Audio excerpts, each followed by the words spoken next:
So for this DIY, all you're going to need is a t-shirt or a tank top or long sleeve shirt, something that you aren't going to use anymore and that you maybe won't be able to be donated.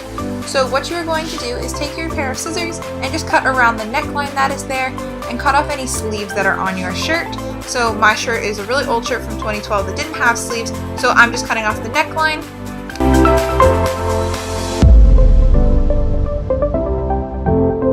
So once you've cut off the sleeves of your shirt and around the neckline, you're going to line your shirt up equally and you're going to do equal slits all the way on the bottom of the shirt.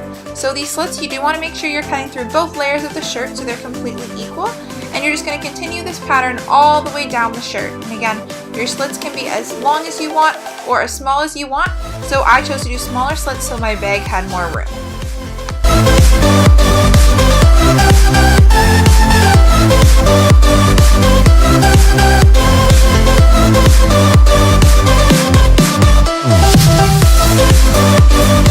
So once you've cut all the way across the bottom of your shirt, you're going to start tying knots between the two pieces of fabric that are on top of each other. So the very first one, you're going to take the two pieces, tie a knot, and then move on to the next one. So this one is also going to be just a regular knot, and then you are going to start to tie the knots together so that when your bag is complete, there's no holes in between them, so nothing will fall out. So once you've tied the first two strands normally, we're going to start to do kind of a French braid pattern between all of the pieces along the bottom. So again, this is to make sure there's no hole in your bag. So all you're going to do is take one of the pieces from the previous knot so that you have 3 pieces of t-shirt that you're tying into one knot. So I know it may sound really confusing, but once you do it once or twice, it is quite easy.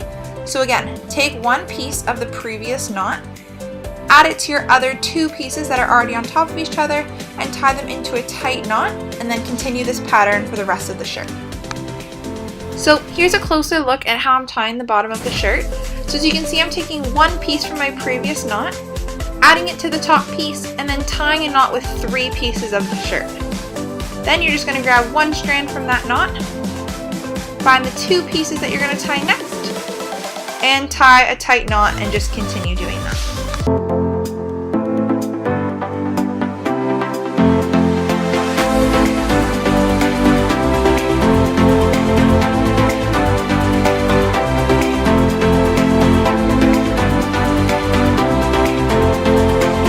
Once you've gotten to the end of your shirt, all you're going to do is tie off those last 2 pieces, and I like to do a double knot on the end just to be extra secure. You can even do triple knots or even double back and loop them again just to make sure your bag is tight and nothing's going to fall out.